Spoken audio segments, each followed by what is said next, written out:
The treasure of the Knights Templar, gold, relics, and the Holy Grail. For centuries, the very name of the Knights Templar has evoked images of steel-clad warriors, cloaked in white mantles marked by a crimson cross, guarding both pilgrims and secrets in the dangerous medieval world. But behind the martial image lay whispers of something far more enticing than battlefield valor. A legendary treasure said to have been amassed over generations, hoarded in secret vaults, and spirited away when the order fell into ruin. A treasure that even today has never been found, though countless seekers, from kings to modern treasure hunters, have pursued it with unshakable obsession. And so the story begins in Jerusalem at the height of the Crusades, when the Templars established themselves not merely as warriors, but as bankers, guardians, and collectors of immense wealth. Their network spanning across Europe and the Holy Land, granting them the power to hold the fortunes of kings and nobles alike. With pilgrims entrusting them with valuables, gold, and relics of untold value. Yet this wealth was never merely financial.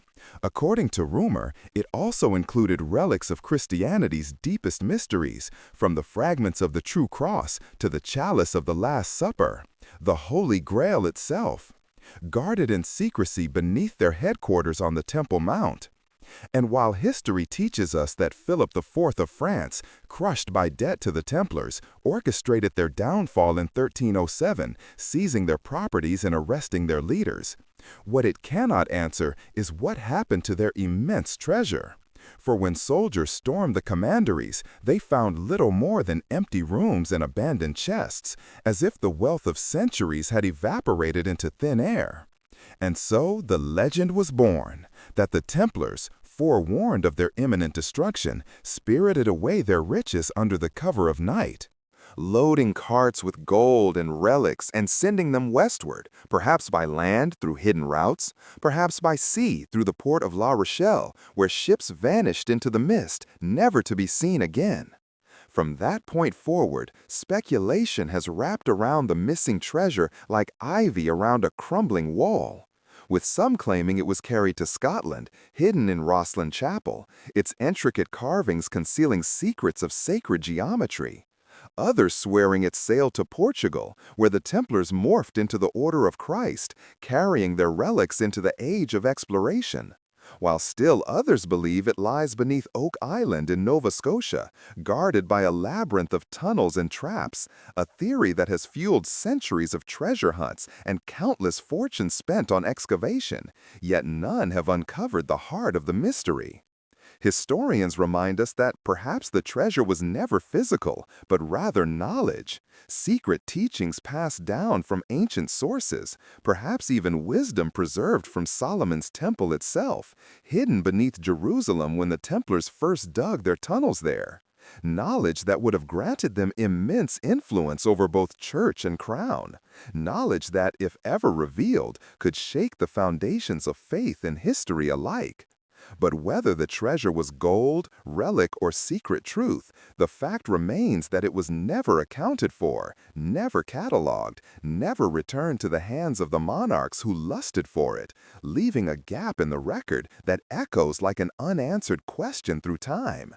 And so the centuries rolled on, with each generation reviving the legend, poets and chroniclers weaving tales of the lost hoard, Renaissance scholars whispering that the Grail lay in the hands of secret brotherhoods, Enlightenment thinkers linking the Templars to Freemasonry, and modern adventurers drilling into remote islands and deciphering medieval parchments in pursuit of what may never have existed. Yet what persists is the allure of the unknown. For there is something irresistible about the idea of a hidden vault, untouched for 700 years, filled with golden chalices, gem-studded reliquaries, ancient scrolls, and the very vessel from which Christ is said to have drunk, waiting in darkness for the one who dares to uncover it. Skeptics will say the treasure is a myth born from desperation, the fantasies of those who could not accept that wealth so vast could vanish without a trace.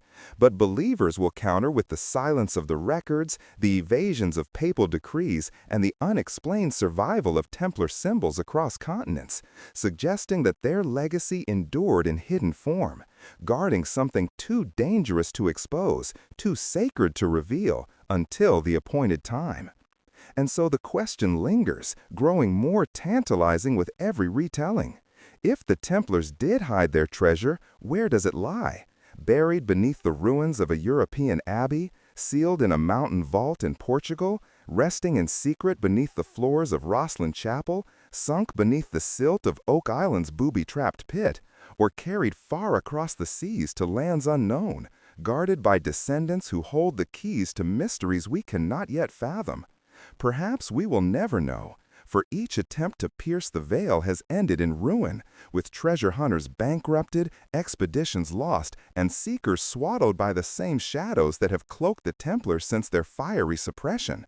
But it is this very impossibility that keeps the story alive, for the greatest treasures of history are not only those that glimmer in gold, but those that glimmer in the imagination.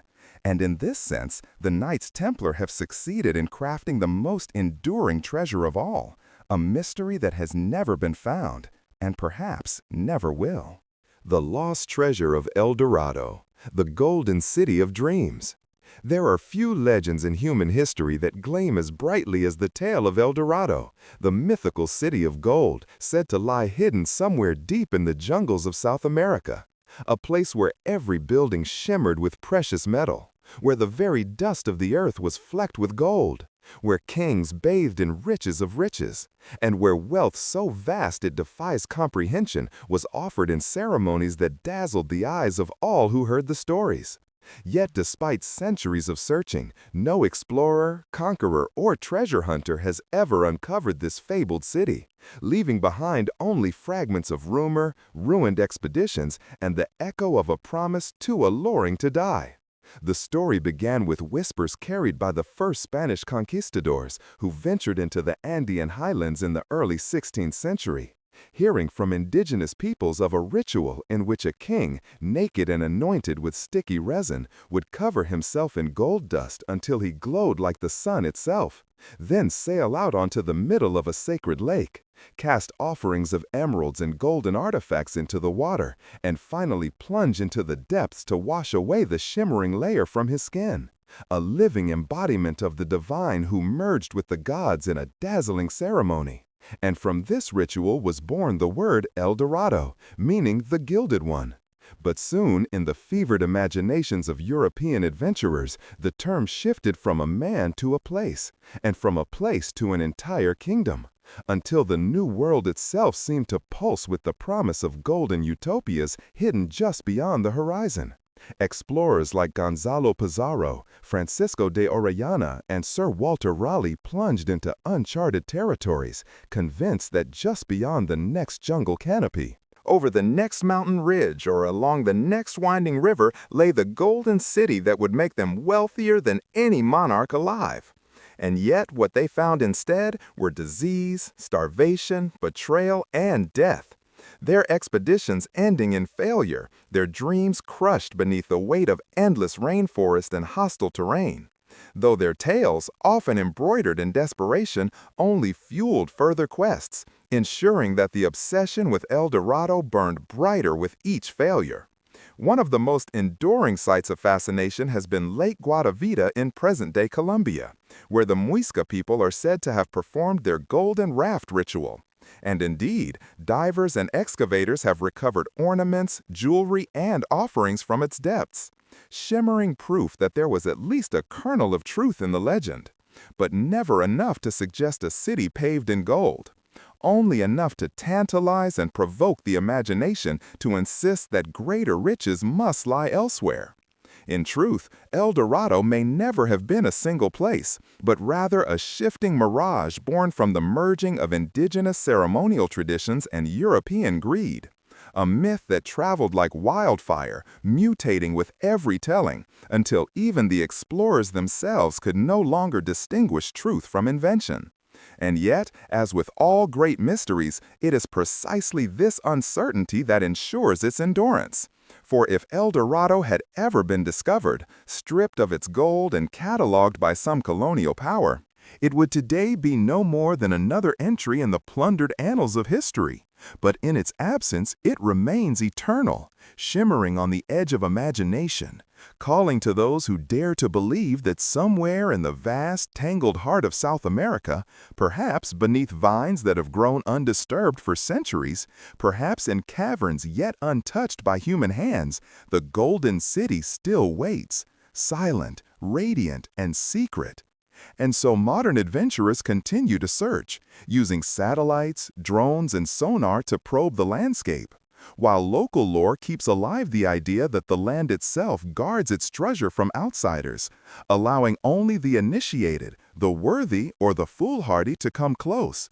Though even then, the jungle often exacts a price in blood, claiming the lives of those who underestimate its power.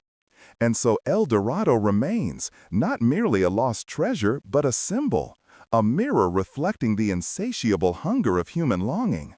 For it is less a city than a dream, of wealth without end, of paradise hidden from the world, of a golden age that might still be waiting in some forgotten valley.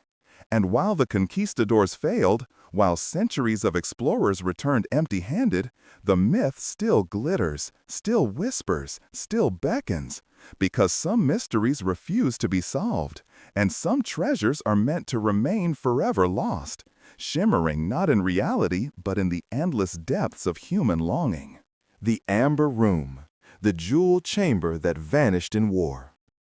There are treasures whispered about in hushed tones, treasures that seem almost too beautiful, too fragile, too otherworldly to exist in reality. And among them, none gleams so mysteriously as the Amber Room, often called the eighth wonder of the world. A room not of stone or steel, but of amber, gold, and mirrors. A chamber of light itself, crafted in the early 18th century by Prussian artisans who fitted together panels of fossilized resin, carved, polished, and set with gilded moldings, mirrors, and gemstones, until stepping into it was like stepping into a dream made solid, a vision of sunlight frozen in time. And yet this wonder, gifted by Prussia to Russia as a symbol of alliance and friendship, installed in the Catherine Palace near St. Petersburg, became not merely a marvel of craftsmanship, but a symbol of wealth, culture, and imperial grandeur. A jewel in the crown of the Romanovs, visited by statesmen and envied by kings, glowing in flickering candlelight like a chamber stolen from heaven itself. And yet today, when visitors walk through the reconstructed version painstakingly rebuilt after decades of work, they are haunted by the shadow of the original. For the true Amber Room is gone, lost in the chaos of war, vanished into mystery. Its fate, one of the greatest unsolved questions of the 20th century. When the German army invaded the Soviet Union in 1941 under Operation Barbarossa, they advanced with terrifying speed, and the Catherine Palace, though magnificent, lay exposed to the onslaught.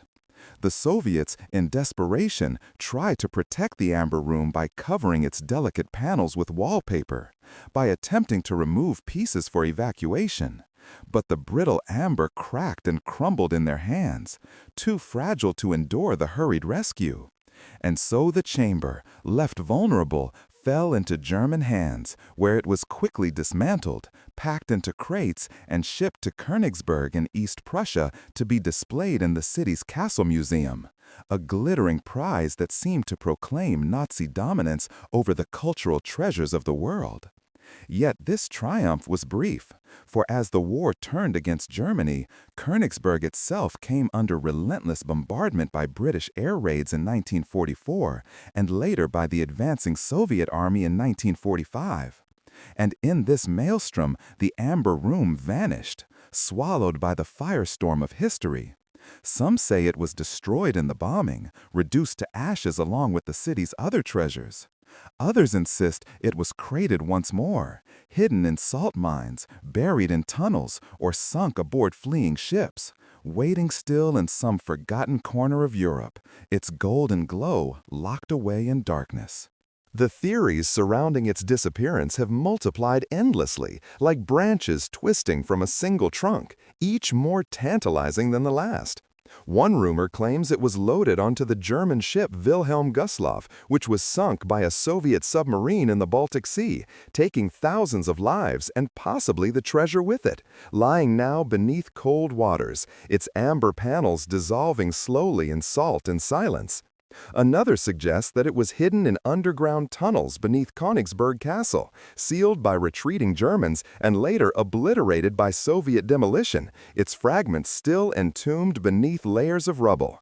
Still others point to secret stashes in Polish mines, Czech caves, or even private collections spirited away to Argentina, guarded by those who profited from the Nazis' plunder, unwilling to reveal the location of a room that had become less a treasure and more a legend. Treasure hunters have spent decades chasing these leads, some risking their lives in unstable mines, others diving into shipwrecks, still others poring over dusty wartime archives. Yet each expedition ends the same way, with whispers, with hints, with nothing tangible but the enduring mystery itself. The Soviets, for their part, were determined to restore the Amber Room's glory, and beginning in the 1970s, teams of Russian artisans and craftsmen set about reconstructing it, using old photographs, surviving fragments, and traditional techniques to painstakingly recreate the room piece by piece. A labor that consumed decades and vast sums, culminating in the grand unveiling of the new Amber Room in 2003, timed to the 300th anniversary of St. Petersburg. Yet, though the reconstruction is dazzling, a triumph of patience and artistry, it remains but an echo, a shadow, a ghost, for the true Amber Room, touched by kings, admired by Catherine the Great, stolen by the Nazis, still hovers like a mirage just beyond reach, its fate unresolved, its glow unseen for 80 years. And this is where the mystery deepens, for in truth, the Amber Room is no ordinary lost treasure. It is not merely gold and jewels, not merely wealth hoarded and hidden, but art transfigured into myth. A place where light and matter were woven into an experience so profound that those who saw it swore it could not be described in words, only felt, like standing within the heart of the sun. And perhaps that is why its loss haunts us so deeply, because it is not simply a question of where it went, but of whether something so radiant, so unique, can ever truly vanish, or whether it lingers, waiting, in darkness, like a caged sun yearning to shine again. For every year, new whispers arise. Amber panels discovered in German basements, Nazi diaries hinting at hidden caches, locals stumbling upon sealed bunkers in forests, and each time, hope flickers that perhaps the room still exists, that perhaps one day its crates will be opened, and light will once more pour across amber walls and golden frames, blinding those fortunate enough to witness it, as if the past itself had returned in glory. Yet even if it never reappears, the Amber Room has already achieved immortality, for its true power lies not in the brittle resin and gilded carvings, but in the mystery that surrounds it, a mystery that continues to fascinate historians, adventurers, and dreamers alike, reminding us that some wonders are so great they refuse to be confined to history books, instead becoming eternal riddles, drawing us onward, urging us to search, to believe, to imagine. And so, the Amber Room remains lost, perhaps forever, but its glow has never faded, for it shines not in a palace nor a museum, but in the boundless chambers of the human imagination, where its golden light can never be extinguished. The treasure of the Flor de la Mar, a sunken galleon's fortune. Of all the lost treasures whispered about by sailors, chroniclers, and treasure hunters, few inspire as much awe and frustration as the fate of the Flor de la Mar. The Portuguese carrack that set sail in 1511, burdened with riches so staggering that even the wildest imagination struggled to capture its weight. A ship that carried not only gold, silver, and jewels beyond measure, but also the dream of empire itself, and yet which found its end in a storm, swallowed by the unforgiving waters of the Strait of Malacca, leaving behind a mystery that has endured for more than 500 years. The story begins in the golden age of Portuguese expansion, when Vasco da Gama's voyages had opened the way to the riches of the East. And Portugal, a small kingdom on the edge of Europe, suddenly became master of trade routes stretching from Africa to India to the fabled Spice Islands. And the Flor de la Mar, built in 1502, was among the grandest vessels of this new age, a towering carrack designed to carry the vast wealth of Asia back to Lisbon. But though she was magnificent, she was also cursed by ill fortune, plagued by leaks, unwieldy in rough seas, and never once able to make a successful return voyage across the Indian Ocean, lingering instead in the waters of the East for nearly a decade, too unstable for the long journey home, yet too valuable to abandon. And so she remained in service, commanded by noble captains, a floating fortress of wood and iron whose decks groaned beneath the weight of cannons and cargo.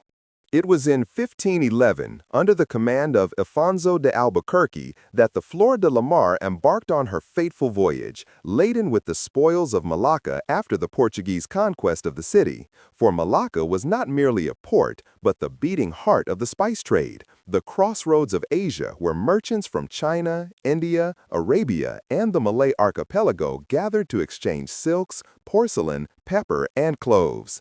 And when Albuquerque's forces captured it, they seized treasures of the Sultan said to include golden statues, jeweled ornaments, silken tapestries, and vast stores of coin, a bounty so immense that chroniclers described it as the richest prize ever taken by Europeans in Asia. And all of this was loaded onto the Flor de la Mar, already groaning under the strain of its weight, a ship heavy with fortune and fate alike. But the sea is no respecter of wealth, and as the ship departed Malacca for Goa, it encountered a violent storm in the treacherous waters near Sumatra, where waves rose like mountains and winds howled like demons. And the Flor de la Mar, leaking, overloaded, and unfit for such punishment, broke apart on hidden reefs, splintering into the abyss as treasure, crew, and dreams of empire sank together into the blackness of the sea, leaving Albuquerque himself clinging to wreckage, miraculously surviving while his ship and its unimaginable cargo were lost forever. The treasure that sank with the Flor de la Mar has never ceased to haunt the imagination of those who hear the tale, for estimates suggest it was worth billions in today's terms, enough to transform nations, enough to alter history, and yet not a trace of it has ever been recovered, though countless attempts have been made, with divers braving sharks and currents, with maps studied and reinterpreted, with rumors pointing to reefs near Sumatra or hidden coves along the Malacca Strait. But the sea guards its secrets well, shifting sands and treacherous depths swallowing all clues. And each expedition returns empty-handed, defeated by the same waters that claimed the carrack. Some say local fishermen salvaged portions of the cargo, but if so, no record survives, only whispers. While others believe the wreck lies buried under centuries of silt, inaccessible to human eyes, waiting still in darkness for the moment when fate allows its rediscovery.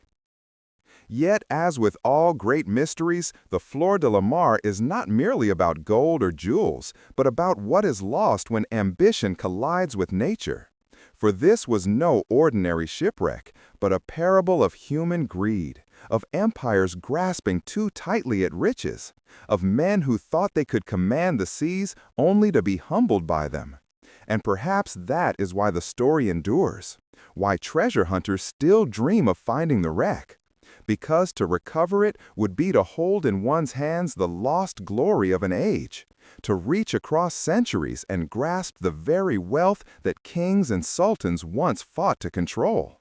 And yet, even if the treasure remains forever lost, the legend itself is a kind of wealth, for it enriches the imagination, reminding us that beneath the waves lie worlds unseen, histories untold, fortunes unclaimed, and that sometimes the greatest treasures are not those that glitter in the sun, but those that glow in the mind, beckoning us to keep searching, to keep dreaming, to keep believing that somewhere in the shifting currents of the Malacca Strait, the Flor de la Mar still lies, her timbers decayed, her cannon silent, her gold sleeping, waiting for the hand bold enough or foolish enough to disturb her watery grave.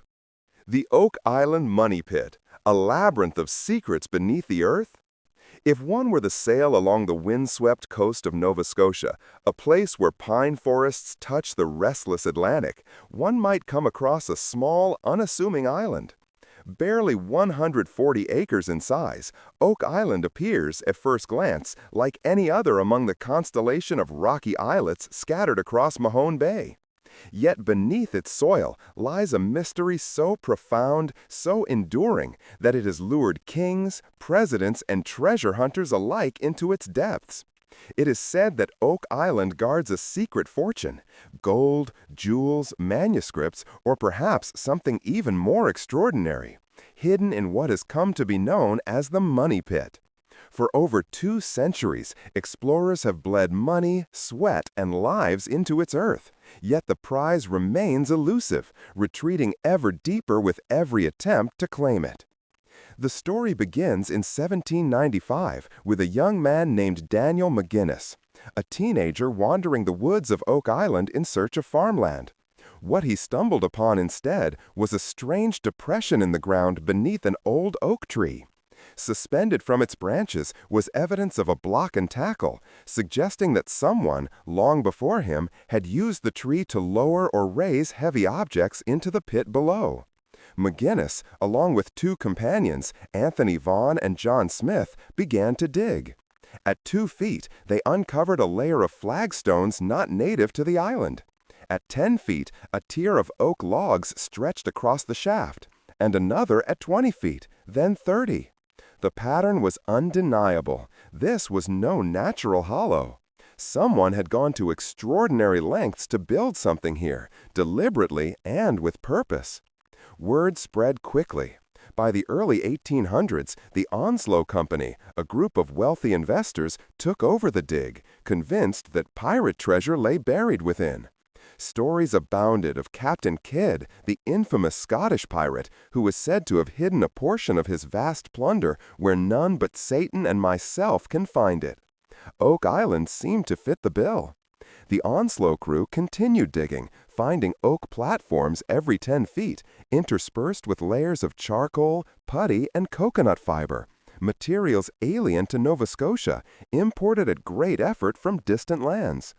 These foreign inclusions fueled speculation that the builders of the Money Pit had global connections, perhaps a syndicate of pirates, or the legendary Knights Templar, rumored to have fled Europe with sacred relics and unimaginable riches.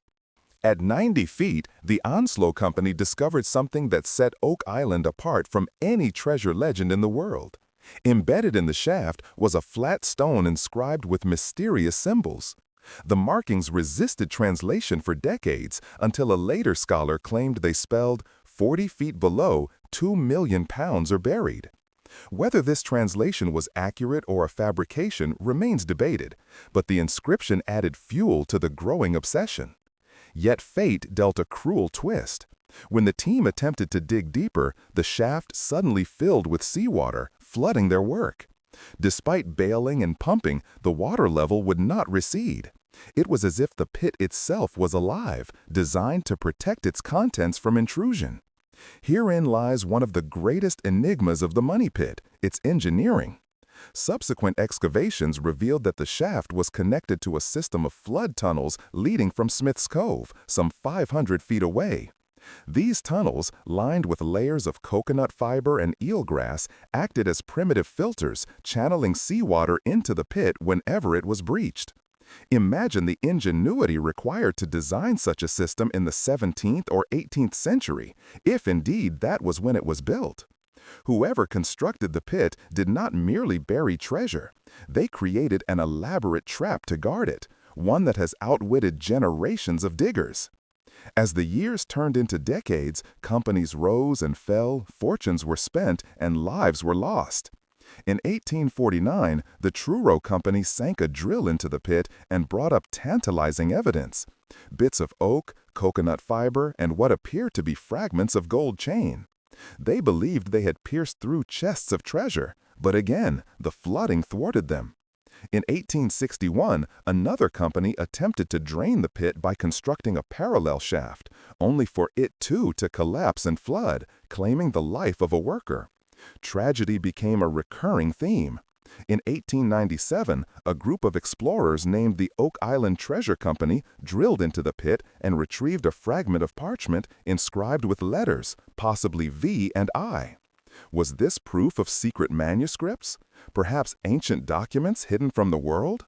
Theories multiplied like shadows at dusk. Among the more enduring hypotheses is that the money pit holds not just pirate gold, but the lost treasures of the Knights Templar. After their persecution in 1307, the Templars vanished from history. Yet legends claim they carried away sacred relics, the Holy Grail, the Ark of the Covenant, or scrolls containing esoteric knowledge. Some believe that surviving Templars, aided by their Masonic descendants, journeyed to the New World and buried their hoard beneath Oak Island, constructing the flood tunnels to ensure secrecy.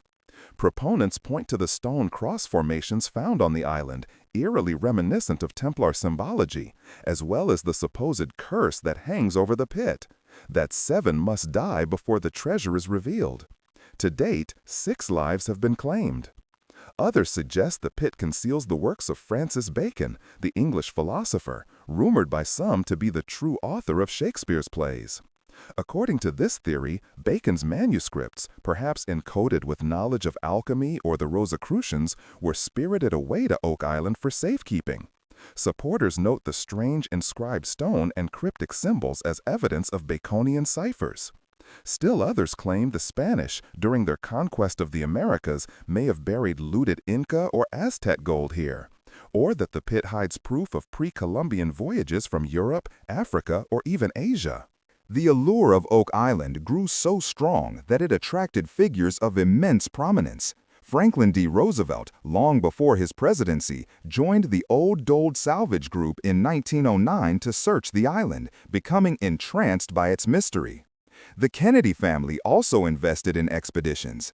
Even industrialist Gilbert Hedden, inspired by an article in Popular Mechanics, poured his fortune into the dig, convinced the pit concealed Templar treasure. Each new venture brought hope, only for the money pit to swallow it into darkness. The 20th century saw increasingly ambitious efforts. In the 1960s, Robert Dunfield employed heavy machinery to excavate massive portions of the island, scarring its landscape, yet still the treasure remained elusive. Later, Dan Blankenship, a Florida contractor turned treasure hunter, dedicated his life to Oak Island, even moving there permanently. He and his son Rick uncovered more tunnels, artifacts, and evidence of man-made engineering, yet the heart of the pit resisted. In 1971, cameras lowered into a flooded shaft captured eerie images: wooden beams, possible chests, and even what appeared to be a human hand. But the murky water rendered certainty impossible. And so the legend deepened, fed by each failure. By the time the Legina brothers, modern treasure hunters and stars of the History Channel's The Curse of Oak Island, entered the scene in the 21st century, the money pit had become less a site of excavation and more an altar of obsession. Their explorations revealed further anomalies: Roman-style crosses, ancient coins, fragments of parchment and leather, and even traces of mercury, a substance associated with alchemical preservation. Could the pit hold something far stranger than mere gold, a relic meant to alter history itself? Skeptics, of course, offer more mundane explanations. Some argue the money pit is nothing more than a natural sinkhole, its layers of logs and debris explained by geological collapse. Others claim it was an abandoned well, or that treasure hunters themselves created the mystery by misinterpreting random finds. The inscribed stone, skeptics note, vanished in the 19th century, with only second-hand accounts of its markings. The supposed flood tunnels could be natural channels in the porous limestone. In this view, the money pit is not a labyrinth of secrets, but a hole filled with wishful thinking. Yet this dismissal fails to erase the undeniable strangeness of Oak Island. How does one explain the foreign coconut fibers, radiocarbon dated to the 1200s, centuries before Columbus? Or the elaborate layers of charcoal and putty? Or the man-made box drains uncovered at Smith's Cove, designed to funnel seawater into the pit? Too many elements suggest deliberate design, the work of engineers whose knowledge rivals our own. Perhaps that is the true heart of the Oak Island enigma, not what lies at the bottom of the pit, but who built it and why. If it were pirates, why construct such an elaborate system for treasure they never retrieved? If it were the Templars, why bury relics in so remote and perilous a place? If it were Francis Bacon, why choose an obscure island in the North Atlantic? Each answer spawns further questions, drawing seekers ever deeper into the labyrinth. 2 centuries of digging, drilling, pumping, and blasting have yielded artifacts, but not the fabled hoard. And yet, the money pit continues to inspire. Perhaps the treasure has already been retrieved centuries ago, and all that remains is the skeleton of its hiding place. Or perhaps the pit guards something so dangerous or sacred that it was never meant to be unearthed. Until the day the enigma is solved or buried forever beneath collapse and seawater, the Oak Island money pit will endure as one of history's most tantalizing riddles, a hole not merely in the earth, but in the fabric of human imagination. The question remains, is the money pit a labyrinth of secrets, its passages leading toward a treasure that could rewrite history? Or is it an elaborate illusion designed to lure dreamers into an endless descent? As waves crash against the shore of Oak Island and the wind sighs through the pines, the pit waits, silent and patient, guarding its secret.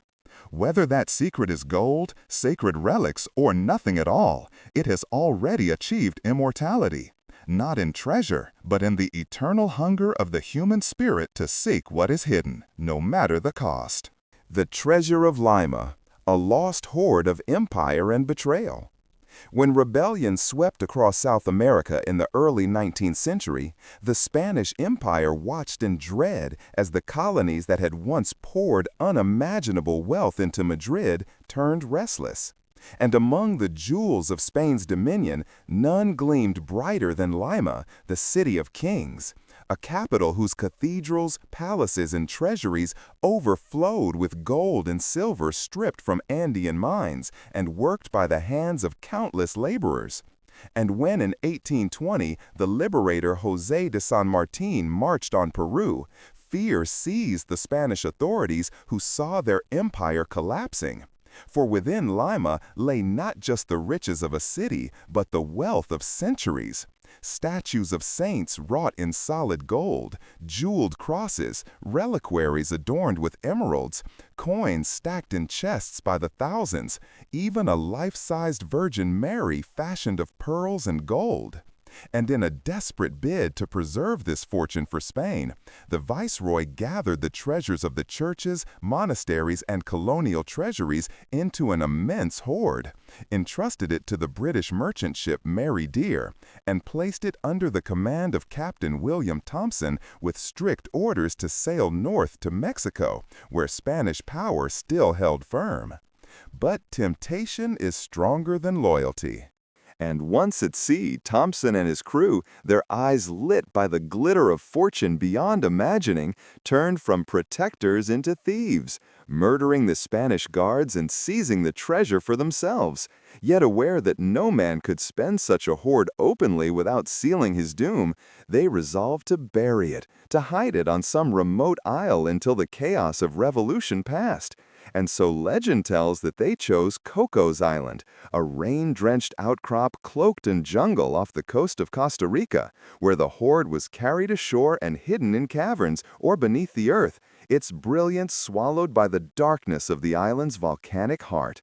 But fate, relentless and merciless, soon caught up with them, for the Mary Dear was captured, the crew put to death for piracy, all save Thompson and his mate, who bought their lives by agreeing to guide their captors to the treasure. Yet upon reaching the island, they fled into the jungle and vanished, never to be seen again, leaving behind a mystery that has tormented generations. Did the treasure of Lima truly lie beneath the tangled canopy of cocos? Or had Thompson misled them, spinning a tale to mask its true resting place? And so the legend grew, whispering of reliquaries sealed in stone vaults, of coins scattered across streams, of golden statues slumbering beneath roots and vines, luring countless fortune-seekers who braved storms, fever, and despair in search of it. August Gissler, the German adventurer who lived on Cocos for nearly 2 decades, digging hundreds of pits, yet unearthing nothing but a handful of coins. Modern expeditions with sonar and drills, clandestine hunters ignoring government bans, all of them defeated by an island that seemed to resist their efforts, as if the jungle itself conspired to guard the secret. And perhaps that is why the treasure of Lima remains more than a fortune. It is a curse, a test of human greed and endurance, a story that entices with visions of glittering gold only to break those who chase it, leaving us to wonder whether the hoard truly exists, or whether it is no more than a mirage conjured by history's restless imagination. And yet, as long as men dream of lost riches, the treasure of Lima will endure, hidden either in the earth of Cocos Island or in the eternal labyrinth of myth, a gleaming fortune never found, always waiting, forever beyond reach. The San Miguel Treasure Fleet, a hurricane's golden graveyard. The story of the San Miguel and the fabled Spanish treasure fleet that vanished in the summer of 1715 is one of those haunting maritime mysteries that lingers like a ghost across centuries, whispered of in coastal taverns and remembered every time a storm rises over the Florida Straits. For it was there, in the narrow channel between Florida and the Bahamas, that Spain's vast galleons, ships swollen with gold, silver, emeralds, and pearls from the mines and rivers of the New World, were caught by a hurricane and dashed to pieces against reef and sand, creating a graveyard of wealth so immense that to this day much of it lies buried beneath shifting tides, a promise to divers and dreamers alike that fortune waits in the sea's dark embrace. The San Miguel herself was one of 11 ships in the fleet, vessels carrying the accumulated treasure of years of colonial plunder. For Spain had delayed its shipments due to war and unrest, and when at last the fleet set sail in July 1715, it bore not only the riches of Mexico and Peru, but also the dreams of empire. And among these ships, the San Miguel was said to be the fastest and strongest, intended as the flagship's escort, a vessel that would carry both treasure and hope through dangerous waters. Yet no ship, no matter how fine, can defy the will of the sea. And when the hurricane struck on July 31st, its fury obliterated the fleet in a single night of terror. Waves rising like mountains, winds tearing sails and snapping masts, hulls grinding to splinters against the reefs of Florida's coast. And in that chaos, more than 1,000 sailors perished, their cries swallowed by the storm, while the sea claimed its bounty of silver bars, golden doubloons, and chests of jewels, scattering them across leagues of ocean floor. In the aftermath, survivors staggered ashore, dazed and broken, and the Spanish crown dispatched salvage crews who, over the following months, recovered a portion of the treasure under constant threat of attack by privateers and pirates. Indeed, the English pirate Henry Jennings raided the salvage camp, seizing what gold he could and carrying it to Nassau, where it helped seed the golden age of piracy. But though some riches were retrieved, the majority remained lost, buried beneath sandbanks that shifted with every tide, hidden by coral and swallowed into the trenches of the sea. And among the ships, the fate of the San Miguel became especially tantalizing.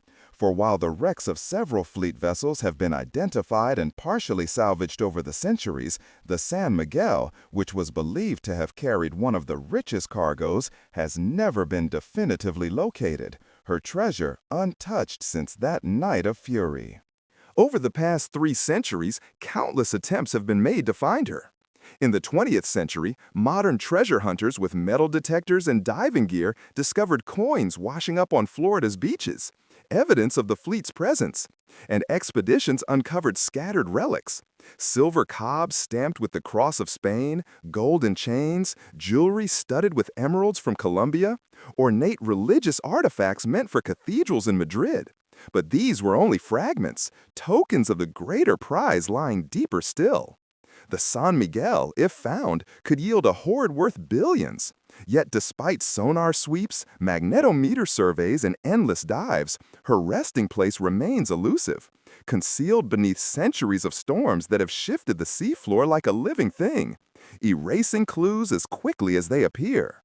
But the mystery of the San Miguel is not simply one of lost wealth. It is a story that reveals the precarious balance between human ambition and nature's fury. The hubris of empire believing it could command the sea, only to be humbled in an instant. Some speculate that the San Miguel lies farther out than the others, beyond the main cluster of wrecks, perhaps carried deeper by currents as she broke apart, or even that she survived the storm only to sink later, elsewhere along an uncharted coast. Others whisper that her treasure was salvaged in secret by divers of another age and spirited away, leaving only the legend behind. And still others believe she lies waiting, intact beneath layers of sand, her timbers preserved, her cargo undisturbed, the sea guarding her like a jealous keeper. What draws men and women to this mystery is not merely the promise of gold, but the pull of history itself. The thought that somewhere beneath the turquoise waters of Florida, a time capsule of empire sleeps, a ship that set sail with the wealth of continents and never returned. To stand on the beaches of the Treasure Coast, where storms still wash silver coins into the surf after 3 centuries, is to feel that ghostly presence. To know that the past is not gone, but lies just out of reach, gleaming faintly beneath the waves. And so divers continue to plunge into the depths, guided by old charts, sonar scans, and dreams, risking their lives against sharks, currents, and the sea's eternal indifference, all for the chance that their hands might close upon a golden chalice, a string of emeralds, a cross of jeweled gold once meant for a Spanish king. The San Miguel, then, is more than a shipwreck. It is the embodiment of the lost dream of empire, the grave of sailors, and the resting place of treasure that once symbolized Spain's dominion over half the world. And its mystery endures because it is unfinished, because somewhere in the deep the story waits to be completed. A secret that beckons like a siren song, promising fortune and glory, but delivering only salt, silence, and obsession. And yet, as long as coins continue to glint in the sand after storms, as long as the legend of the hurricane's golden graveyard lives, seekers will return, and the San Miguel will remain what she has always been, the promise of untold riches, the shadow of empire, the eternal enigma of treasure never found. The lost Inca gold of Atahualpa, a king's ransom hidden forever. The story of Atahualpa's lost treasure begins in the twilight of an empire that had stretched across the jagged spine of the Andes and woven together valleys, mountaintops, and coastal plains into one of the most astonishing civilizations the world has ever known, the Inca Empire. By the time the Spanish conquistadors marched into its heartland in the early 16th century, the Incas were already reeling from a devastating civil war between the brothers Huáscar and Atahualpa, each claiming the throne of the Sapa Inca, each backed by rival factions of nobility and generals, and each determined to seize the divine right to rule from the sacred city of Cusco. When Francisco Pizarro and his hardened band of fewer than 200 Spaniards arrived on the coast, drawn by tales of unimaginable wealth and golden cities where even the walls gleamed with precious metal, they encountered an empire weakened yet still rich beyond comprehension. Atahualpa, victorious over his brother, had taken power in the city of Cajamarca when Pizarro's small army made contact, and what followed is among the most infamous encounters in history. A meeting staged under the guise of diplomacy that turned into an ambush, with the Spanish springing steel, guns, and horses upon the unsuspecting Inca retinue. In the ensuing chaos, thousands of Incas were slaughtered, and Atahualpa himself was seized, a living god reduced to a prisoner in his own land. Yet the Spaniards, outnumbered to an almost absurd degree, realized that holding the Sapa Inca gave them leverage, and Atahualpa, desperate to buy his freedom, offered something unprecedented, a ransom so vast it has become legend. He promised to fill the room in which he was held once and to fill it twice more with silver. The chamber measuring 22 feet long, 17 feet wide, and 9 feet high. And this was no idle boast, for within weeks, messengers and caravans of porters began to arrive, bearing ornaments, vessels, and idols of solid gold, collected from temples and palaces across the empire, dismantled and melted down to meet the impossible demand, with each offering a testament to the Incas' craftsmanship and spiritual devotion. And slowly the room did indeed begin to fill, its walls glittering with the piled-up ransom of a king. But gold has a way of inflaming greed, and the Spaniards, their appetite whetted, their paranoia sharpened, began to fear the implications of releasing Atahualpa once the ransom was paid, whispering among themselves that he might rally his people and crush them.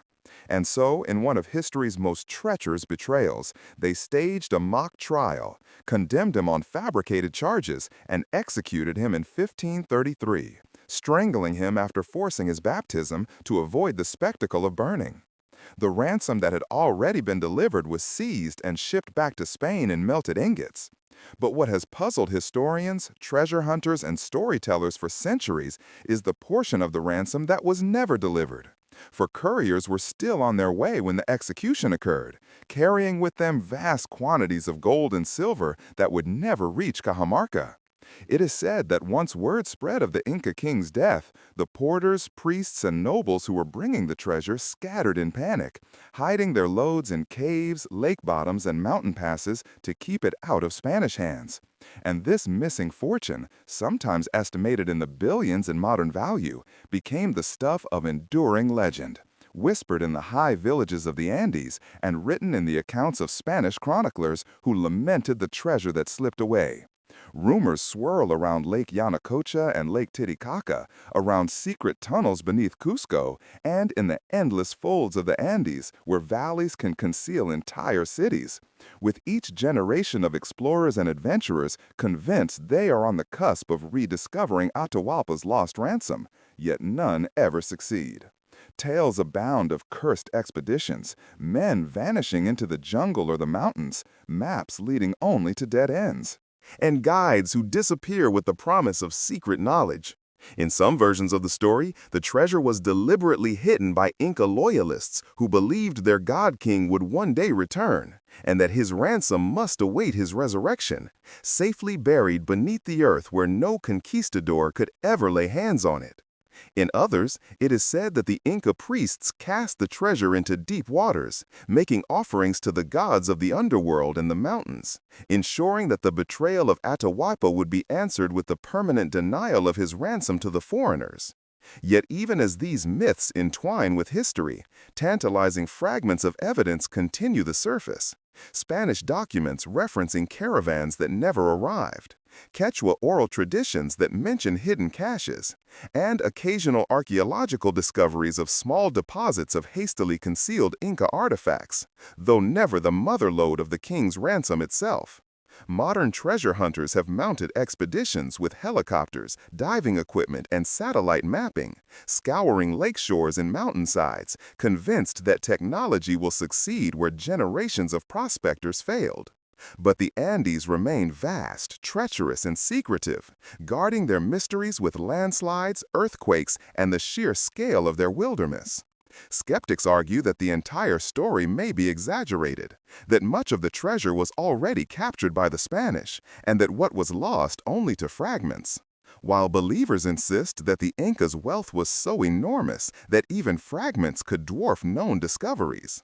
And so the tale persists, a blend of tragedy, greed, betrayal, and longing, a golden shadow that stretches from the 16th century into the present day, reminding us that the earth may still conceal fortunes so immense they defy imagination. For in the end, the legend of Atahualpa's lost gold is not merely about wealth.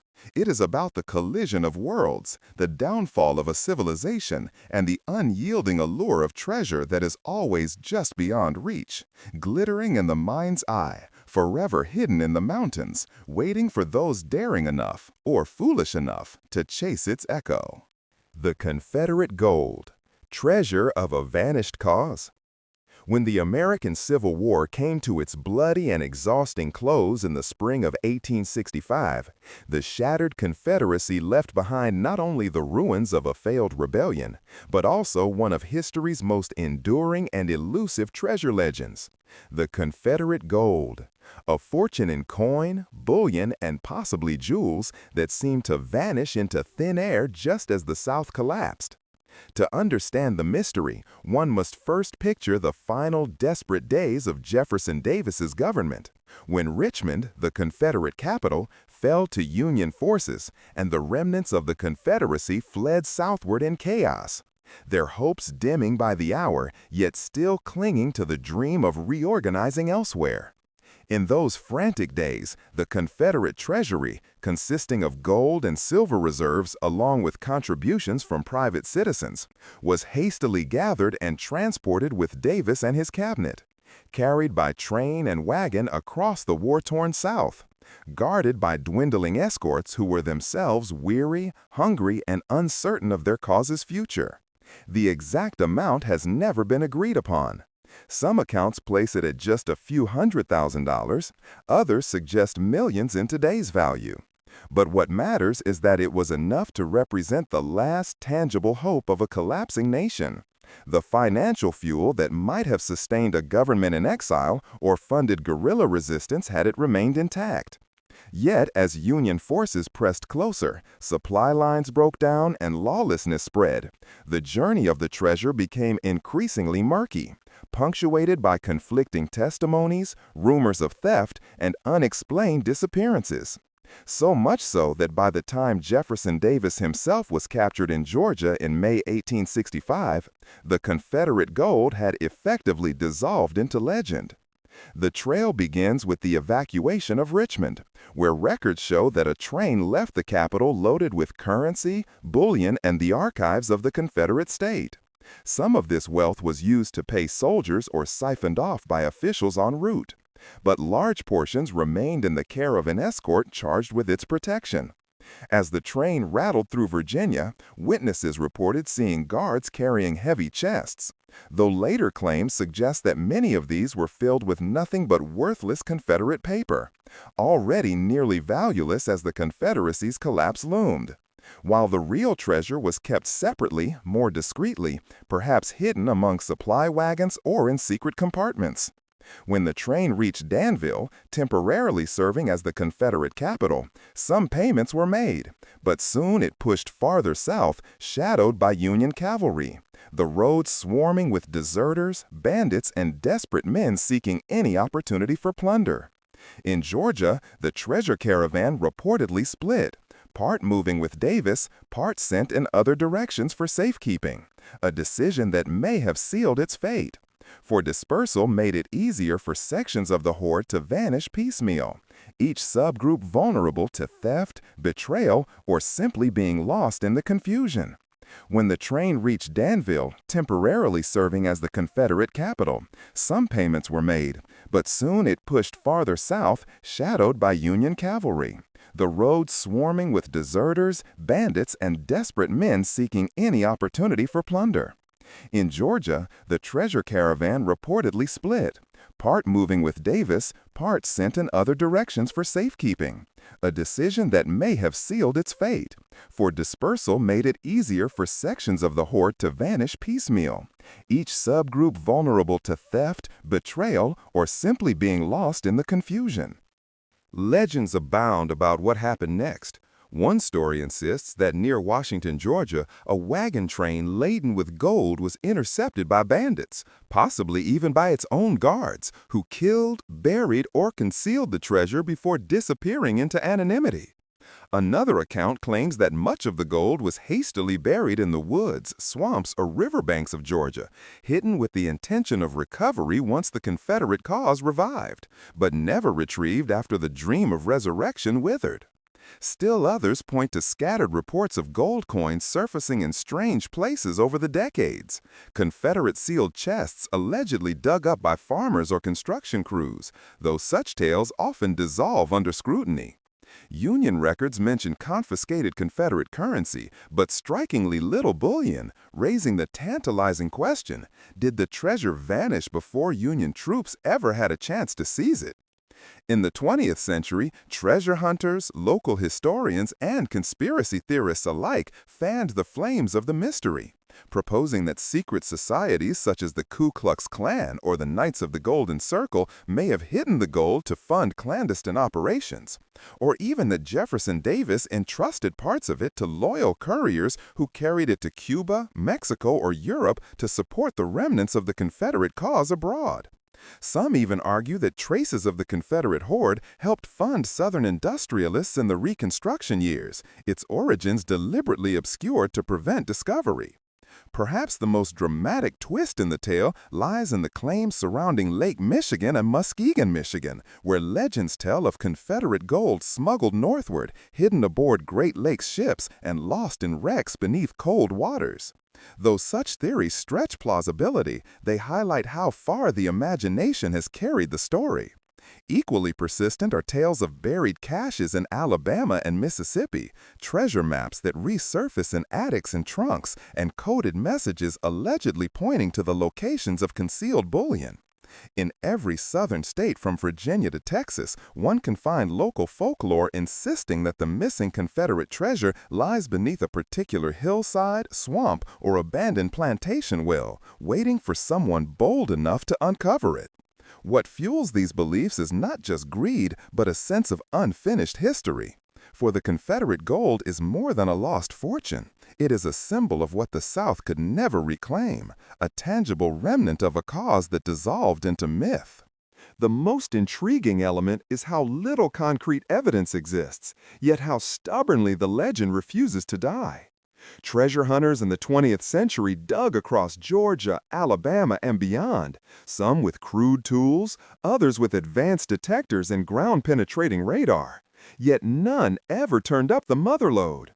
Historians point to the confusion of the final days, arguing that the treasure was simply spent, stolen in fragments, or captured and quietly absorbed into Union accounts without fanfare. But believers counter that the absence of clear records only deepens the mystery. What is known is that large quantities of Confederate bonds and paper money were seized and destroyed. Yet when it comes to hard currency, gold coins, bullion, there remains a strange silence in official accounts, a gap that legend rushes to fill. To this day, towns in Georgia hold festivals celebrating the search for the Confederate gold.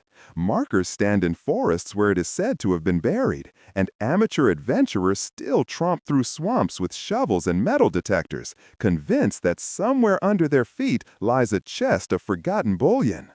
Stories circulate of spectral soldiers seen guarding supposed hiding places, or of strange lights flickering in woods said to conceal the treasure, as though the restless ghosts of the Confederacy refused to relinquish their final secret. Whether such tales are born of imagination or something deeper, they keep the allure alive, ensuring that the Confederate gold is not merely a historical footnote, but an active, living legend.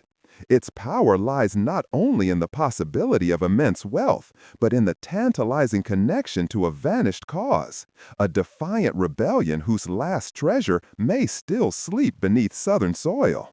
And so, as long as the South remembers its past, as long as gold continues to stir the human heart, the story of the Confederate gold will persist, a shimmering phantom at the edges of history, beckoning treasure hunters, historians, and dreamers alike to ask the question that has lingered for more than 150 years.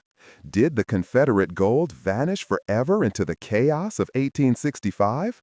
Or is it still out there, buried and waiting, a fortune bound up with the ghosts of a lost nation?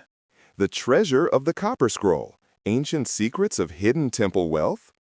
The story of the Copper Scroll is unlike any other in the saga of lost treasures, for while most treasure legends are born of rumor, hearsay, or folklore whispered through the ages, this one rests on an artifact that exists, an actual ancient scroll hammered into sheets of copper nearly 2 millennia ago and discovered by accident in the caves of Qumran near the Dead Sea in 1952, part of the same remarkable cache of manuscripts that came to be known as the Dead Sea Scrolls, but strikingly different in form, content, and purpose. Where the other scrolls were written on parchment or papyrus and contained religious texts, commentaries, or community rules, the Copper Scroll alone was inscribed onto metal, suggesting permanence, secrecy, and a sense of indestructibility. And its contents were unlike anything expected. It did not contain scripture or prophecy, but instead what appeared to be a list, a detailed inventory of hidden caches of gold, silver, and sacred vessels buried in specific locations across the Judean desert, the hills around Jerusalem, and possibly even within the city itself. Written in a terse, matter-of-fact style, the scroll described 64 locations where astonishing quantities of treasure were said to be concealed.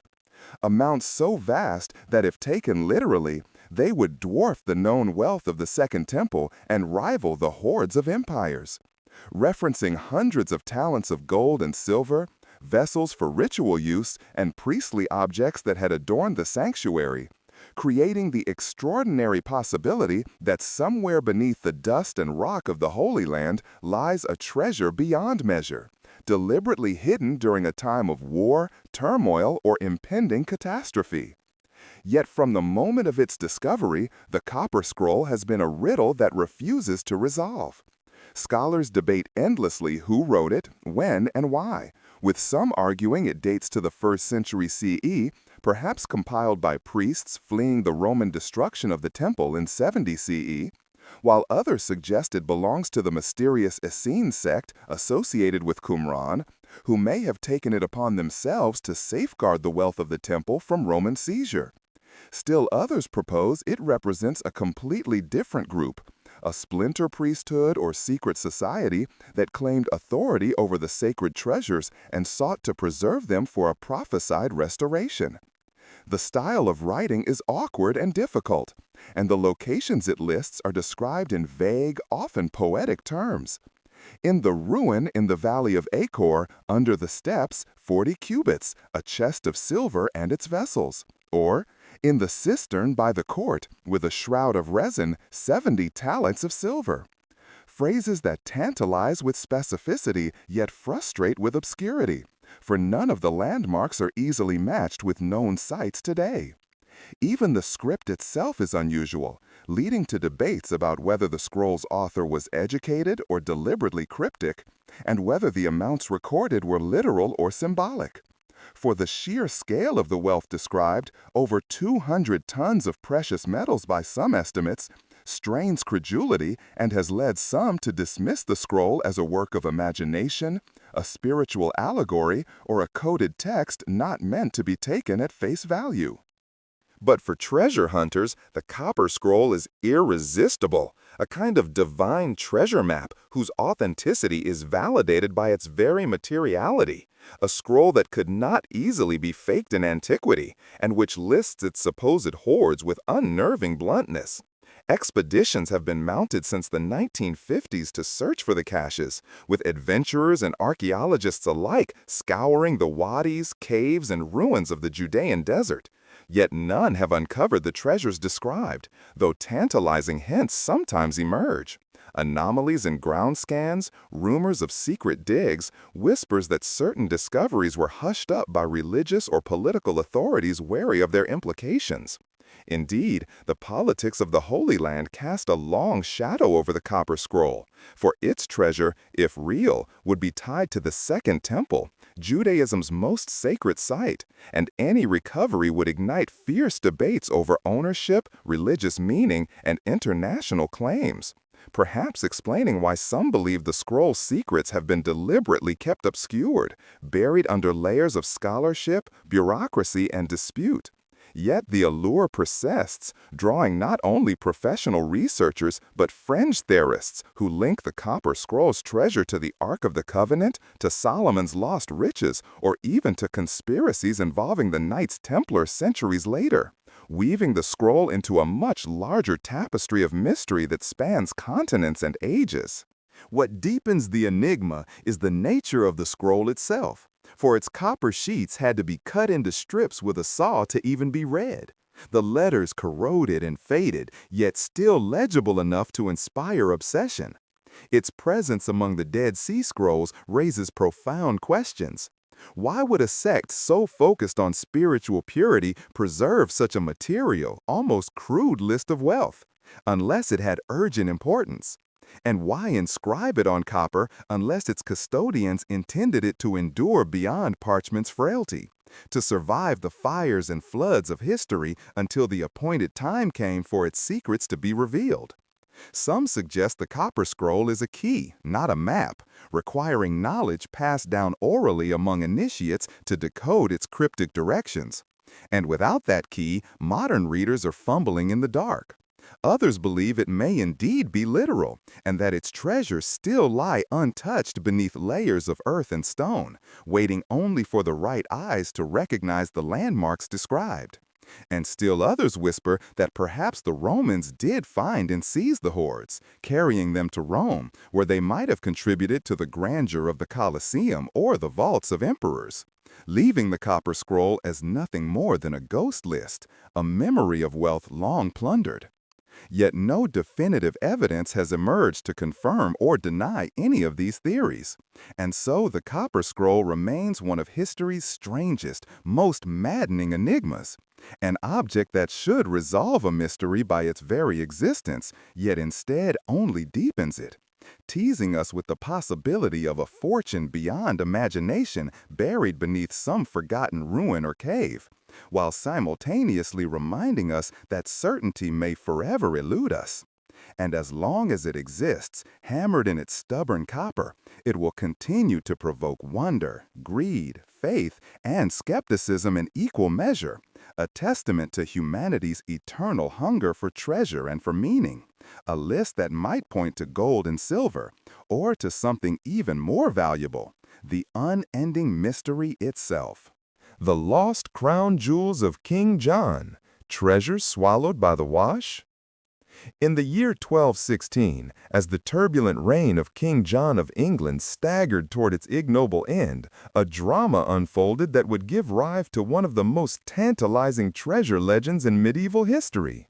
The disappearance of the crown jewels of England, not by theft or conquest, but by the treacherous hand of nature itself, swallowed whole by the shifting tides and quicksands of the Wash, that desolate estuarine landscape on England's eastern coast where rivers meet the sea, and where fate, as if conspiring with destiny, seemed to conspire against a king already burdened with excommunication, rebellion, and the enmity of his own barons.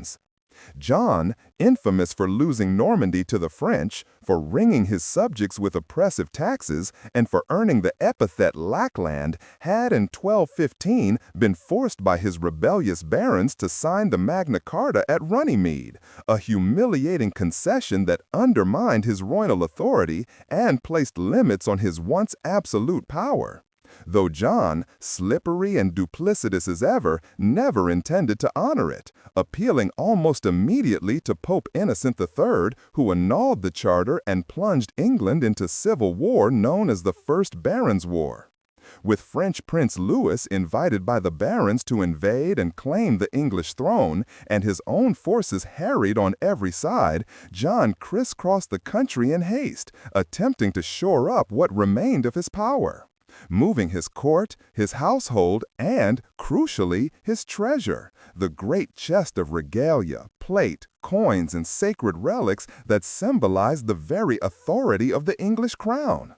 In October of that year, John was retreating from the east of England, traveling from Bishop's Lynn, now King's Lynn, to the stronghold of Newark Castle.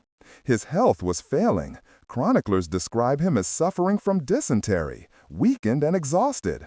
Yet his will to maintain control remained unbroken, and so he ordered his baggage train, a lumbering procession of wagons laden with treasure, relics, and the royal regalia itself, to take a shorter route across the Wash, a tidal estuary notorious even in medieval times for its dangers, its quicksands, its shifting channels, and its deadly tides that rush in with astonishing speed, transforming solid ground into an unforgiving mire. The king himself, too ill to endure the crossing, took a safer inland route while his treasure-laden wagons creaked and strained into the estuary, under the command of his officials and drivers, heavy chests rattling, oxen groaning, and guards trudging nervously, all under skies that darkened ominously with autumn storm. What happened next is cloaked in both legend and plausible calamity. According to chroniclers such as Roger of Wendover, the baggage train misjudged the tides and was caught mid-crossing when the water surged in, flooding the trackways and swallowing men, beasts, wagons, and treasure alike. Some say the carts sank in the quicksand and were engulfed, others that the tides simply overwhelmed them, scattering cargo and bodies across the marshes, while still others embellished the tale with the suggestion that portions of the treasure were secretly spirited away by unscrupulous officials who later blamed the sea for its loss. Whatever the truth, the outcome was catastrophic. When John's weakened retinue reassembled at Newark, the regalia was gone, lost to the Wash, and within days the king himself succumbed to his illness, dying in October 1216, leaving behind a disputed throne and the enduring legend of the jewels that vanished with him. What precisely was lost that day remains a matter of speculation, for medieval records are fragmentary and contradictory. Some sources suggest that the treasure included not only the coronation regalia, the crowns, orbs, and scepters of the English kings, but also priceless relics, jewels, plate, and coin collected over decades of Plantagenet rule, perhaps even sacred objects linked to Edward the Confessor, relics venerated in England for centuries. If so, then the Wash concealed not just wealth, but artifacts of immense symbolic and religious value, items whose loss would have been a wound to the very heart of English kingship. Yet skeptics note that later monarchs continued to be crowned with regalia, suggesting that perhaps not all, or even most, of the crown jewels were lost, that John's baggage may have contained duplicates, traveling regalia, or less essential treasures, with the most sacred items secured elsewhere. Still, the chronicler's insistence on the calamity, the vivid imagery of wagons sinking beneath the tide, and the timing of the disaster on the eve of John's death have ensured that the legend of the lost jewels has far outshone any rational accounting. Over the centuries, the Wash has yielded little to resolve the question. Treasure hunters have scoured its shifting sands and tidal flats, probing with rods, dredging with nets, and more recently employing sonar and ground-penetrating radar. But the Wash is a treacherous keeper of secrets, its channels constantly moving, its seabed reshaped by every tide, so that anything buried there might lie dozens of feet beneath silt or have been carried miles from its original resting place. Occasional discoveries, coins, fragments of medieval jewelry, relics of old ships, have fueled speculation but never provided conclusive proof that John's treasure lies beneath. Meanwhile, legends flourish in the towns around the Wash, tales of locals who unearthed the jewel or coin only to hide it away, stories of spectral wagons seen crossing the flats on stormy nights, and whispered claims that somewhere in the shifting marshes, beneath mud and tide, the king's treasure still gleams untouched, waiting for the bold or the lucky to uncover it. For historians, the episode raises tantalizing questions. Was the treasure truly lost, or was its disappearance exaggerated, perhaps even fabricated, by chroniclers eager to cast John's reign in the darkest possible light? For John's reputation has long been blackened. He was vilified by his contemporaries and immortalized as the villain in tales of Robin Hood, remembered as a cowardly, greedy, and faithless king. So it would suit the narrative for him to die not only defeated and diseased, but also bereft of his royal regalia, stripped even of the trappings of kingship by nature's cruelty. Yet if the treasure truly was lost, then the Wash holds a fortune unlike any other in English history. A royal hoard swallowed by the sea, perhaps still intact in chests of iron-bound oak, preserved beneath layers of silt, or perhaps scattered, corroded, and broken, fragments of glory dissolved into mud. The mystery continues to draw adventurers and academics alike, some convinced that modern technology, drones, satellite imaging, submersibles, might succeed where medieval peasants with spades and Victorian treasure hunters with shovels failed. Others argue that the search is doomed, for the Wash is too mutable, too treacherous, its tides too relentless to ever yield a definitive answer. Yet the allure remains, for the thought of a medieval royal treasure lying beneath the English coastline, hidden for 8 centuries, is too seductive to ignore.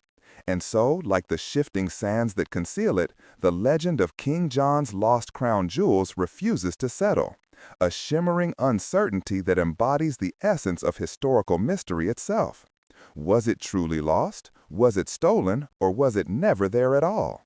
Until the Wash gives up its secret, the story endures, a treasure swallowed by the sea, a vanished fortune bound forever to the memory of a king who lost more than any English monarch before or since. The treasure of Captain Kidd, a pirate's fortune scattered across the seas? Whispers of salt and blood, of coins stamped with strange marks, and jewels glittering in the moonlight, cling to the name of Captain William Kidd like sea spray on an aging hull.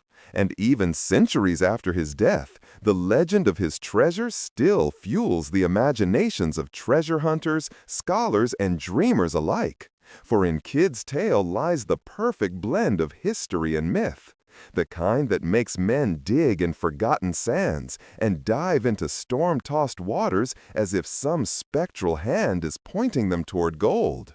And so when we begin to unravel the mystery of his fortune, we must start with the man himself, a figure both condemned and romanticized.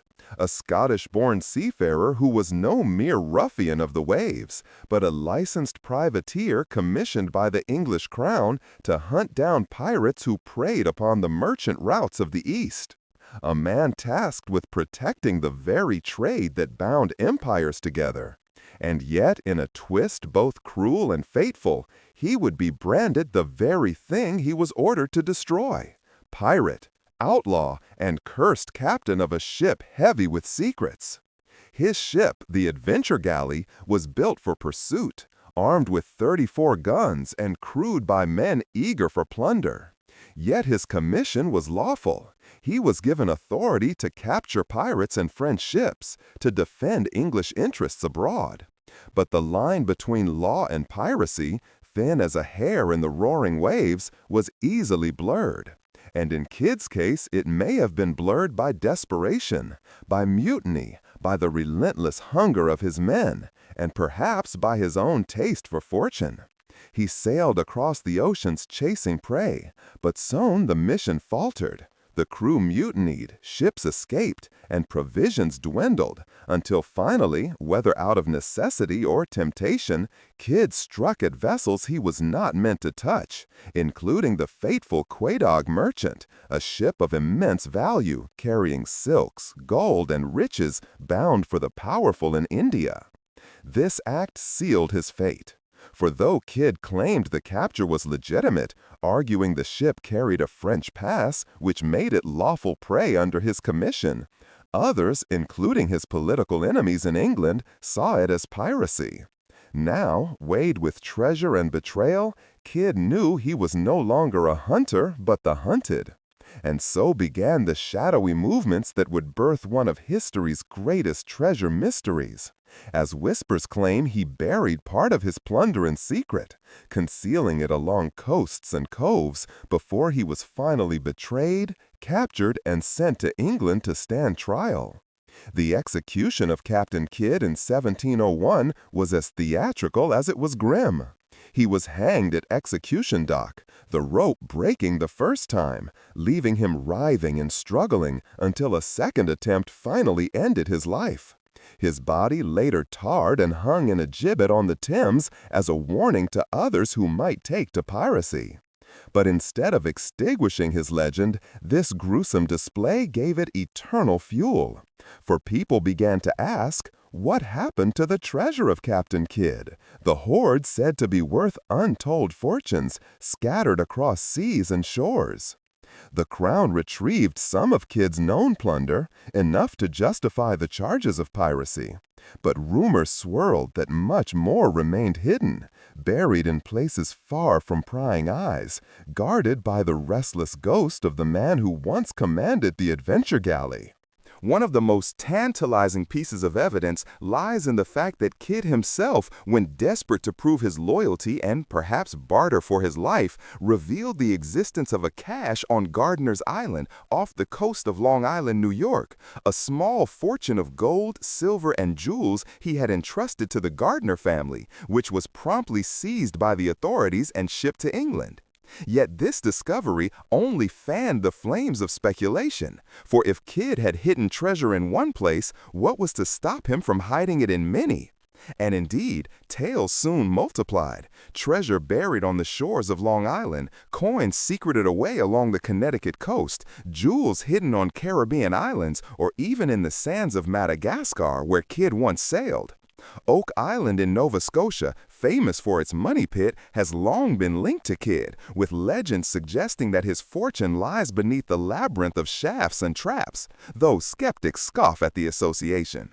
Still, the lure remains, for Oak Island hunters themselves invoked Kidd's name in the earliest tales of the site. The pursuit of Kidd's treasure has not been limited to fanciful stories, but has inspired genuine expeditions, some funded by millionaires, others carried out by adventurers and dreamers who risked everything for the chance at unearthing a chest of pirate gold.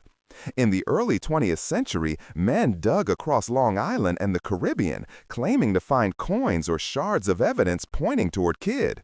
In 2015, divers off the coast of Madagascar announced the discovery of a 50-kilogram silver bar they believed belonged to Kidd's hoard, though later testing revealed it was more likely lead, perhaps ballast. Yet the excitement it stirred proved how easily the mystery reawakens whenever even a hint of proof emerges.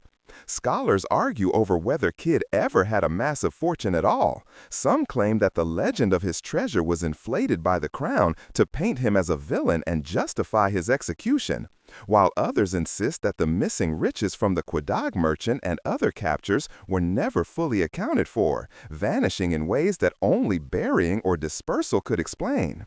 And so, historians and hunters alike find themselves entangled in the question, was Kidd's treasure a reality, or has the world been chasing shadows conjured by politics and myth? The stories of hidden caches often grow stranger the deeper one digs, as local legends merge with Kidd's name, producing tales of curses, ghostly apparitions, and phantom ships. In Connecticut, legends speak of Kidd burying treasure near Charles Island, but that the island was cursed by him, ensuring misfortune to anyone who sought the gold. Some even claimed ghostly lights appear on the island at night, leading hunters astray. On islands in the Caribbean, the whispers are more violent, suggesting that Kidd's treasure is guarded by restless spirits or trapped in ways that doom any who dare to disturb it. The common thread is this: Kidd, like other pirates, is said to have cursed his treasure, binding it with oaths of death to keep it safe from unworthy hands. And whether one believes in curses or not, history records that many who sought his gold found only ruin, failed expeditions, wasted fortunes, or accidents that seemed almost too coincidental. The lure of Kidd's fortune is therefore not merely the gold and silver itself, but the enigma, the haunting sense that treasure lies just beyond reach, hidden by a man whose very life straddled the line between lawful service and infamous piracy. Perhaps the most enduring mystery is not simply whether the treasure exists, but what its existence would mean if discovered. Imagine the recovery of chests filled with coins minted centuries ago, jewels once worn by princes of India, or relics taken from distant lands. Such a find would not only enrich its discoverer, but also rewrite the narratives of piracy, colonialism, and maritime trade, shedding light on a world where men like Kidd operated in the shadows of empire. Yet every year that passes without such a discovery deepens the mystery. For if the treasure remains, then it lies in places more cunningly chosen than any hunter has yet conceived, waiting beneath shifting sands, hidden in drowned caves, or scattered piece by piece across seas Kidd once sailed. Some argue that Kidd himself, knowing the peril he faced, may have deliberately spread his wealth across multiple hiding spots, ensuring no single discovery would ever reveal the full measure of his fortune. And in this cunning lies the true genius of his legend. He created not one treasure, but an endless labyrinth of possibilities. And so the tale of Captain Kidd's treasure continues to echo, a ghost story written in salt and secrecy, luring men to dig holes in lonely coves and dive into black waters where the currents whisper of past sins. A story that grows each time a coin is found in some unexpected place, each time a diver swears they glimpsed a chest in the sand before it vanished again, each time a storm uncovers and then reburies fragments of the past. It is a story that will not die, because it feeds on the same hunger that drove Kidd and his men to the edge of law and legend. The hunger for gold, for power, for a taste of immortality bought not with crowns or titles, but with the glitter of hidden treasure. Whether the fortune truly lies scattered across the seas, or whether it has been conjured from the shadows of Kidd's grim fate, the world may never know. But still, the digging continues, the maps are drawn, the ships set sail. For as long as the name Captain Kidd endures, so too does the promise of his lost treasure, waiting to be found, or to remain forever a phantom fortune that mocks humanity's eternal greed. The Romanov Jewels, lost splendor of Russia's last dynasty. When the Russian Revolution erupted in 1917 and the Romanov dynasty, rulers of one of the world's most sprawling empires for more than 3 centuries, was swept from palaces into exile, prisons, and ultimately to their deaths, the fate of their vast treasury, jewels so exquisite they dazzled even Europe's seasoned monarchies, diamonds the size of walnuts, tiaras that glimmered like captured starlight, and Fabergé eggs wrought with impossible artistry, became a tale that history still whispers with awe and uncertainty. For while some treasures were seized, cataloged, or displayed in Soviet vaults, many others simply vanished, swallowed by the chaos of revolution, spirited away by loyalists, or perhaps stolen in shadows where desperate hands could reach. And so the story of the lost Romanov jewels is not merely one of wealth, but of tragedy, betrayal, and mystery. A glittering echo of a fallen dynasty that continues to captivate the imaginations of treasure hunters, historians, and dreamers who long to know where the last remnants of Russia's imperial splendor truly rest. At the height of their power, the Romanovs commanded riches unparalleled. Their court at St. Petersburg a theater of gold and silk, where czarinas wore necklaces of pearls so vast they cascaded like rivers across their gowns.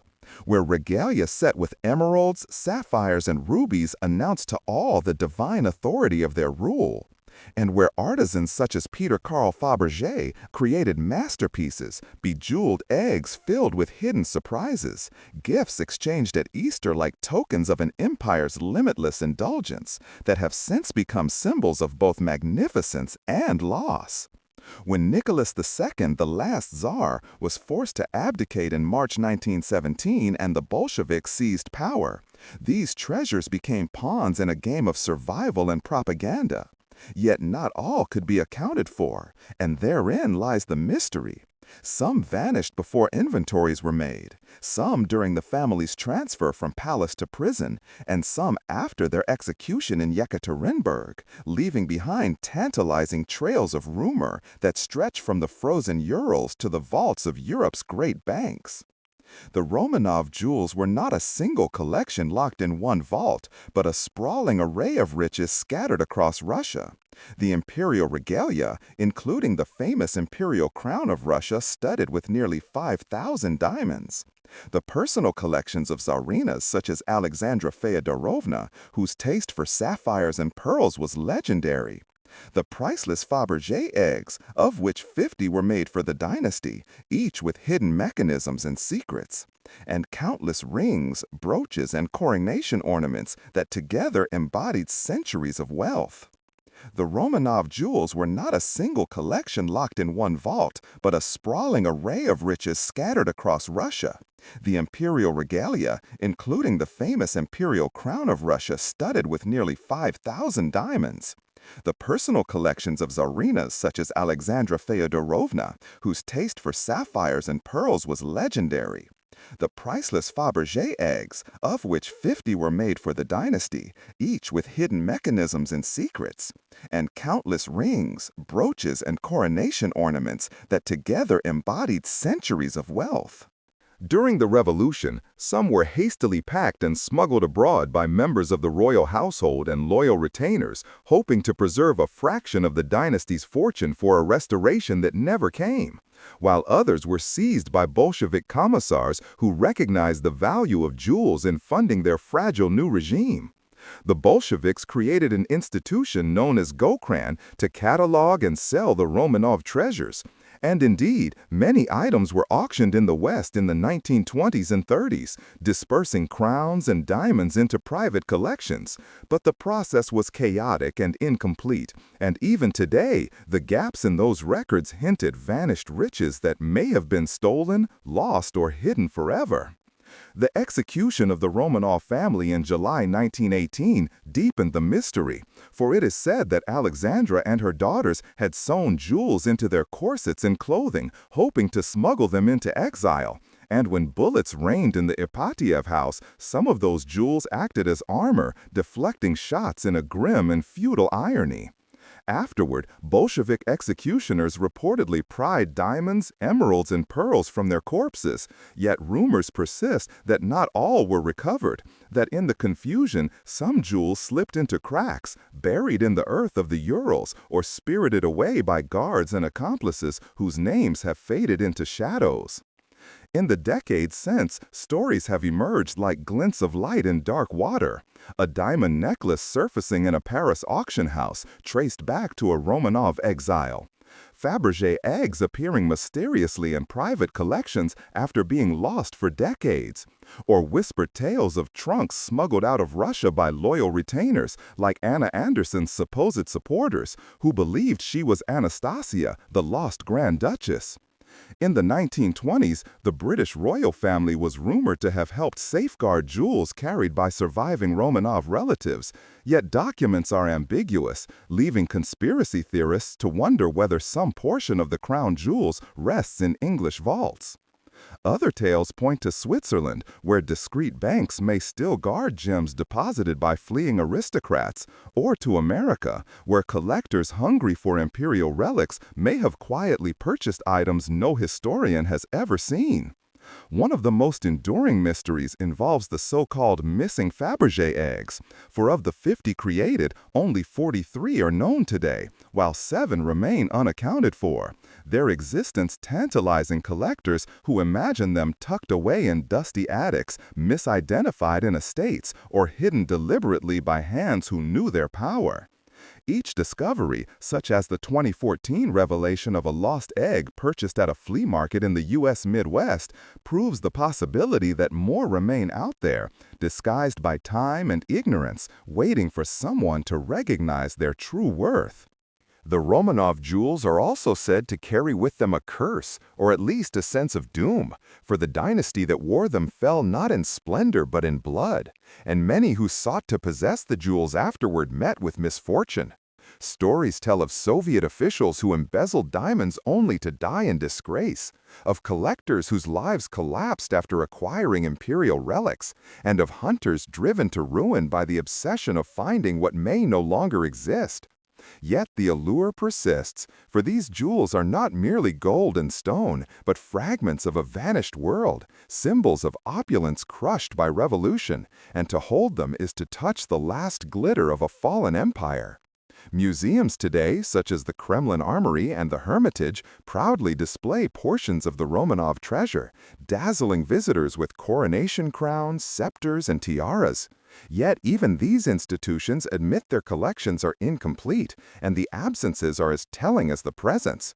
For every tiara on display, there is another rumored to be missing. For every Fabergé egg behind glass, there is one whose whereabouts remain unknown. Treasure hunters often return to the Urals, imagining caches buried near the Ipatiev house or along the rail lines that carried the royal family eastward. Could loyalists have hidden jewels in hopes of later recovery? Could soldiers have stolen and buried them, fearing Bolshevik reprisals?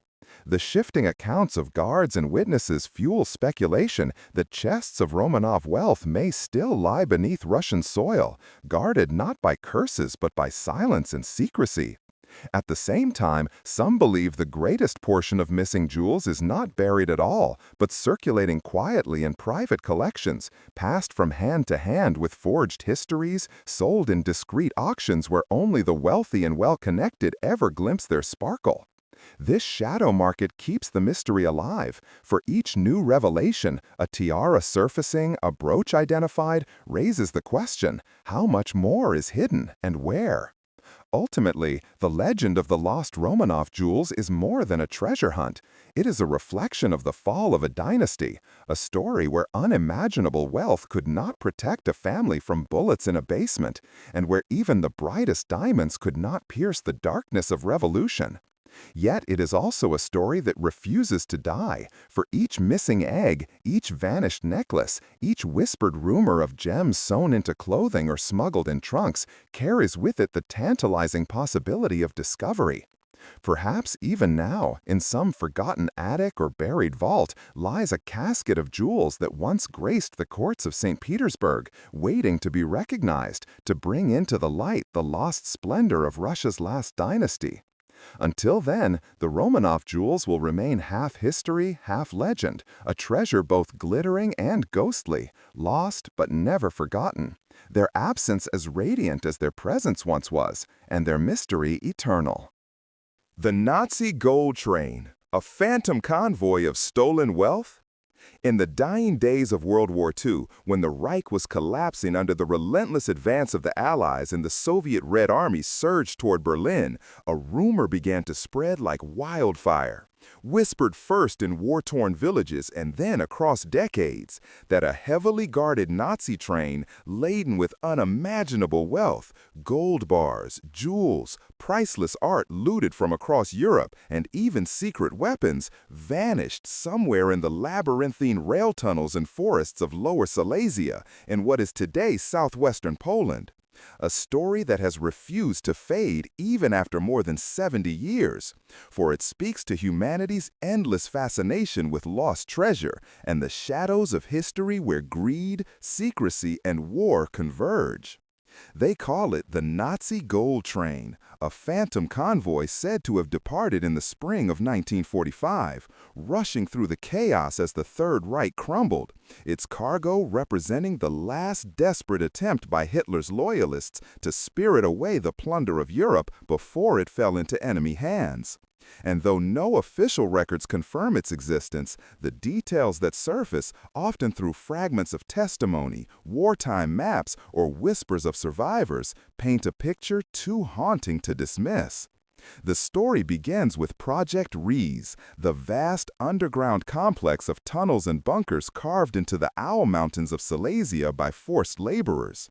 A project shrouded in mystery whose purpose has never been fully explained, though theories range from secret weapon factories to underground command centers. It is in these dark tunnels, some sealed and unexplored to this day, that many believe the gold train vanished, entombed either by deliberate concealment or by the chaos of war.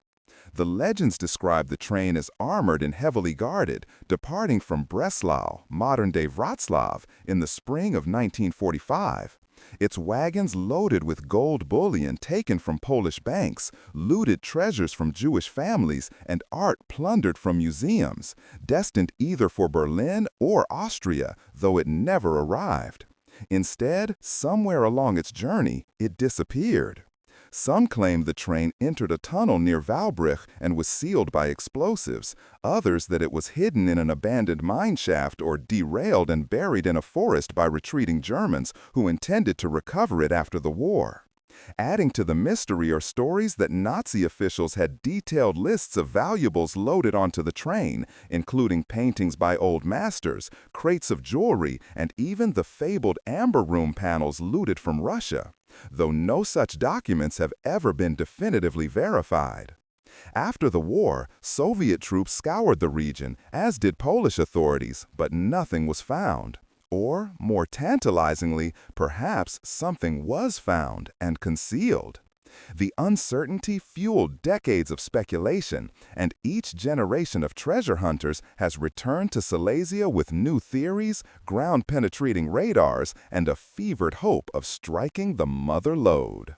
The tale of the Nazi gold train re-emerged with spectacular intensity in 2015, when two treasure hunters, a Pole and a German, claimed to have discovered the train's location near Wałbrzych using ground-penetrating radar, even filing a legal claim for a share of the find. Their announcement electrified the world's media. Could the legendary train truly lie beneath the soil of Poland, waiting all these years? Excavation teams were quickly assembled. The area swarmed with archaeologists, soldiers, journalists, and dreamers. Yet when the digging began, the earth yielded only traces of tunnels. No train, no treasure. Skeptics pounced, calling the whole affair a hoax or a publicity stunt. But others insisted the technology had detected something metallic, and that the failure lay in the limited scope of the excavation. In fact, the Polish government itself cautiously admitted that radar images suggested the presence of something unusual underground, though it refused to confirm the train's existence. The episode demonstrated the enduring power of the legend, for even in an age of satellites and science, the mere hint of hidden Nazi gold was enough to summon global obsession, proving that the mystery was as alive as ever. The question of why the train would have been created at all leads us into the darker heart of Nazi plunder, for the Third Reich systematically looted occupied territories, stripping banks, museums, and private homes of wealth, often stolen from Jewish families sent to concentration camps, their gold teeth melted into ingots, their heirlooms cataloged as trophies. This plunder, worth billions, flowed into the coffers of the Reich and was sometimes hidden in alpine vaults, castles, or salt mines, as seen in the famous recovery of artworks from the Alta Sea mine in Austria by the Allies in 1945. Could the gold train have been one such attempt to safeguard stolen wealth, a final bid by Nazi officials to preserve the spoils of their crimes for a post-war resurgence? If so, the implications are chilling, for it would mean that somewhere in the tunnels of Silesia lies not only treasure but evidence of atrocities, relics soaked in blood and suffering. Some researchers argue that even if a train did exist, it may have contained not treasure but armaments, sensitive documents, or even experimental technology, which, if recovered, could shed new light on the war's darkest secrets. Yet for all the skepticism, the legends persist, fueled by occasional discoveries in the region that lend credibility to the idea of hidden caches. Sealed tunnels unearthed, crates found in mines, reports of Soviet soldiers transporting mysterious loads out of the Owl Mountains.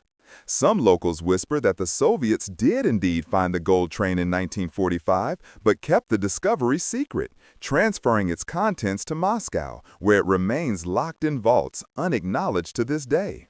Others suggest the train was never built, that the story is a myth born from the chaos of war, embellished over time into a national legend, a convenient vessel for the hopes of treasure hunters and the imaginations of storytellers.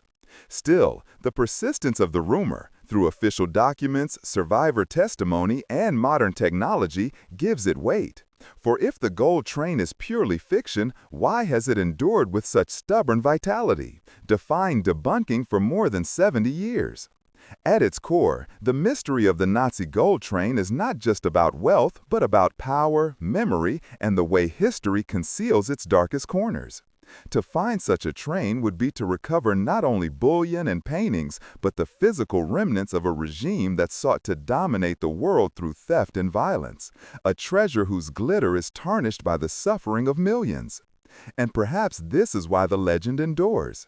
Because the gold train is more than a treasure hunt, it is a symbol of unfinished history, of unanswered questions, of justice deferred.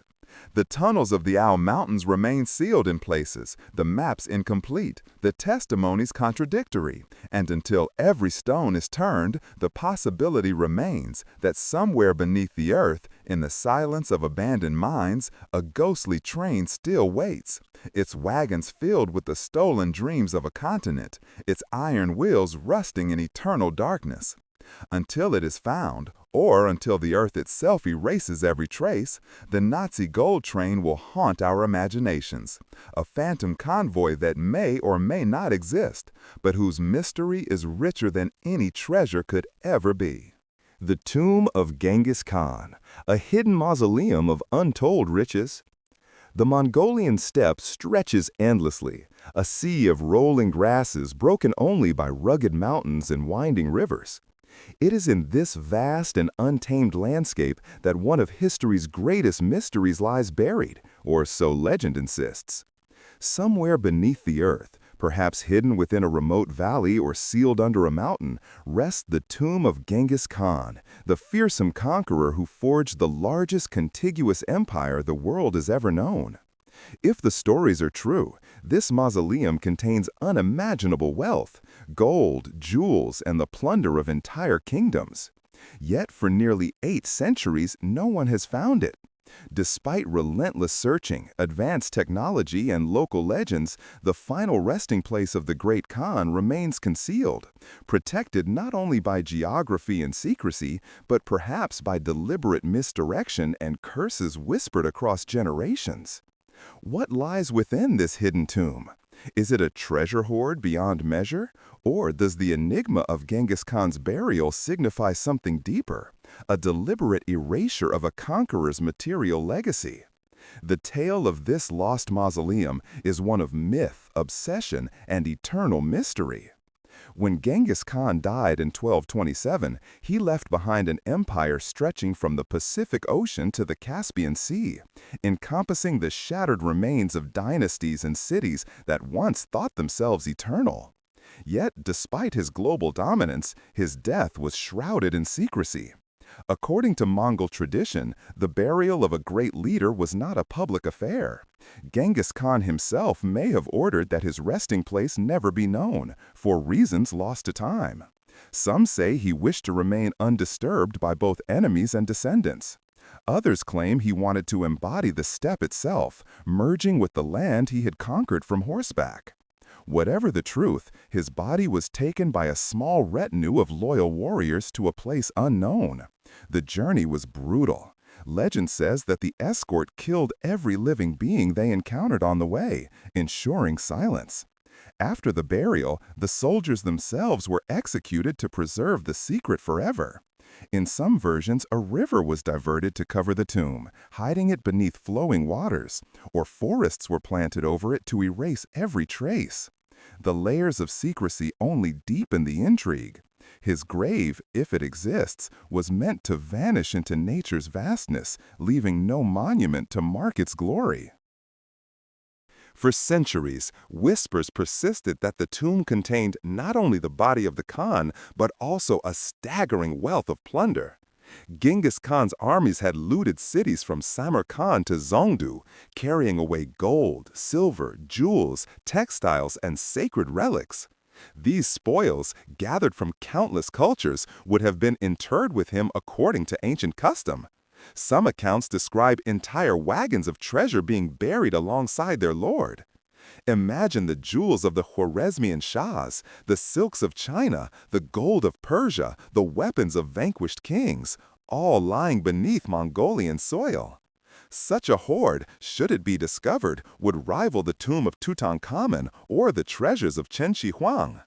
Yet the silence around it and the refusal of history to yield even a hint of its location has turned the tomb into one of the world's most tantalizing enigmas.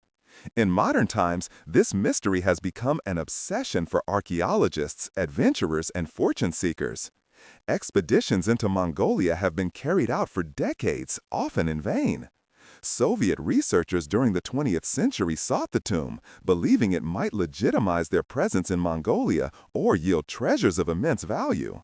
Later, Western teams, equipped with satellite imaging, drones, and ground-penetrating radar, combed the region, particularly the sacred mountain of Burkhan Khaldun, where Mongol tradition claims Genghis Khan was born and wished to be buried. Some discoveries hinted at ancient structures or disturbed earth, but nothing definitive emerged. Mongolian authorities, meanwhile, have often forbidden excavation in certain areas, citing both cultural reverence and environmental preservation. The steppe itself seems complicit in protecting the secret.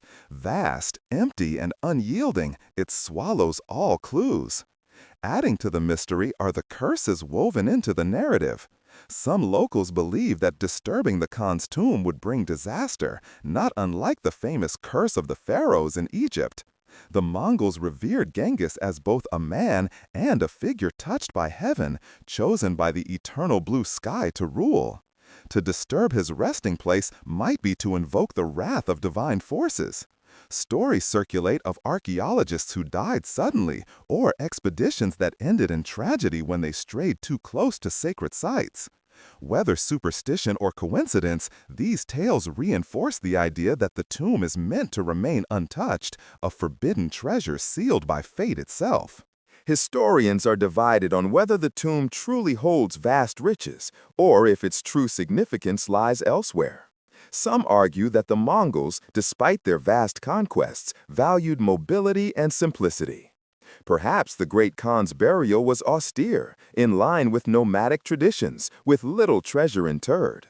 Others suggest that the very act of hiding the tomb implies something worth hiding, both the body of a revered leader and the unimaginable wealth plundered across continents.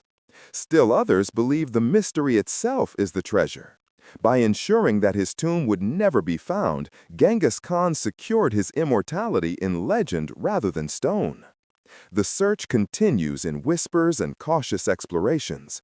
Satellite scans reveal anomalies under the soil. Oral traditions passed down through Mongolian families point to valleys and rivers where the great Khan might rest. Scholars pore over ancient chronicles, piecing together fragments of the burial journey. Yet no definitive proof has ever surfaced.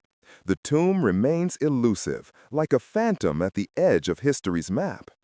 And so, the tale of Genghis Khan's lost mausoleum lingers as one of humanity's most enduring enigmas. Somewhere beneath the endless grasslands, perhaps shielded by a mountain or buried under a riverbed, lies a tomb that could change the way we understand the past. Within it may be treasures beyond imagination, relics of empires destroyed, and the bones of the man who reshaped the world with fire and steel.